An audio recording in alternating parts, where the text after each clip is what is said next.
وادی گوجال شمالی علاقہ جات کی اہم وادی ہے۔ یہ وادی چین اور افغانستان کے ساتھ واقع پاکستان کا سرحدی علاقہ ہے۔ چین کے ساتھ گوجال کی سرحد خنجراب کے مقام پر ملتی ہے، جو سطح سمندر سے 11,000 فٹ بلندی پر ہونے کی وجہ سے سال ہر سال برف سے ڈھکا رہتا ہے۔ گوجال کا سرحدی گاؤں مسگر بھی چین کے صوبے سنگیانگ کے ساتھ براہ راست منسلک ہے۔ مزید ڈسکشن سے پہلے ویڈیو کو لائک کر دیں اور چینل کو سبسکرائب کر دیں، یہ آپ کی طرف سے ہمارا انعام ہے۔ گوجال کے شمال مغرب میں چپورسن کا علاقہ ہے، جس کی سرحدیں براہ راست افغانستان کے علاقے واخان سے لگتی ہیں۔ واخان کا علاقہ 2 میل چوڑا ہے، جس کے بعد تاجکستان کی سرحد شروع ہوتی ہے۔ پاکستان کو چین سے ملانے والی شاہراہ ریشم بھی وادی گوجال سے گزرتے ہوئے خنجراب کے سیاحتی مقام پر چین میں داخل ہوتی ہے۔ اپنی جغرافیائی خصوصیات کی بنیاد پر وادی گوجال دفاعی اور کاروباری اعتبار سے انتہائی اہمیت کی حامل ہے۔ انتظامی تاریخ اور بندوبست سے قبل وادی گوجال ریاست ہنزا کا حصہ تھا۔ ریاست ہنزا میں وادی گوجال کو دفاعی اور زراعتی اعتبار سے اہم مقام حاصل تھا۔ وادی گوجال کا ایک گاؤں گلمت ریاست ہنزا کے گرمائی صدر مقام کی حیثیت رکھتا تھا، اور میر آف ہنزا یہاں پر دربار بھی منعقد کرتا تھا، جس میں مقدمات کے فیصلے سنانے کے علاوہ مختلف مسائل پر گفتگو بھی کی جاتی تھی۔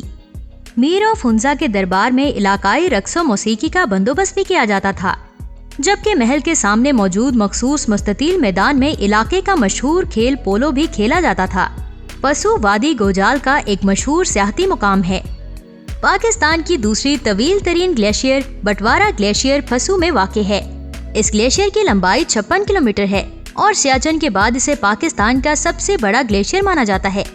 پسو اپنے باغات، پھلوں اور قدرتی خوبصورتی کی وجہ سے پوری دنیا میں مشہور ہے۔ بوریت وادی گوجال گلگت بلتستان کا ایک اہم گاؤں ہے۔ بوریت ایک مشہور سیاحتی مقام ہے جہاں پر ایک خوبصورت اور بڑی جھیل ہے، جس میں موسم سرما کے دوران وسط ایشیا اور سائبیریا سے اڑ کر آنے والے پرندے اترتے ہیں۔ اس جھیل کے جنوب اور شمال کی طرف 2 بڑے گلیشیئرز ہیں، جن کے پانی سے یہ گاؤں سیراب ہوتا ہے۔ ان تمام سیاحتی مقامات کو آپس میں ملانے کے لیے جو سڑک بنائی گئی ہے، اسے گوجال روڈ کا نام دیا جاتا ہے۔ یہ سڑک گلمت گاؤں سے ہوتی ہوئی آپ کو تمام سیاحتی مقامات پر لے جائے گی۔ اس سڑک پر سفر کے دوران آپ کا واسطہ متعدد خوبصورت مناظر سے پڑتا ہے۔ یہاں سے گزرتے ہوئے تازہ ہوا کے جھونکے اور بلند پہاڑ آپ کو اپنے جانب متوجہ کرتے ہیں۔ وادی گوجال رقبے کے لحاظ سے گلگت بلتستان کی سب سے بڑی تحصیل ہے۔ قدرتی وسائل سے مالا مال یہ خطہ ارضی اپنے دامن میں خزینے مدفون کیے ہوئے ہے، جس سے فائدہ اٹھانے کی سنجیدہ کوشش ابھی بھی نہیں کی گئی۔ معدنی وسائل کے اعتبار سے گوجال کا سب سے امیر علاقہ وادی چپورسن ہے، جہاں کوئلے کی وافر مقدار میں موجودگی کا انکشاف چند سال پہلے ہوا تھا۔ دوستوں، آج کے لیے صرف اتنا ہی۔ آپ کا اس ویڈیو کے بارے میں کیا کہنا ہے؟ اپنی قیمتی رائے کا اظہار ہمیں کمنٹ باکس میں ضرور کریں۔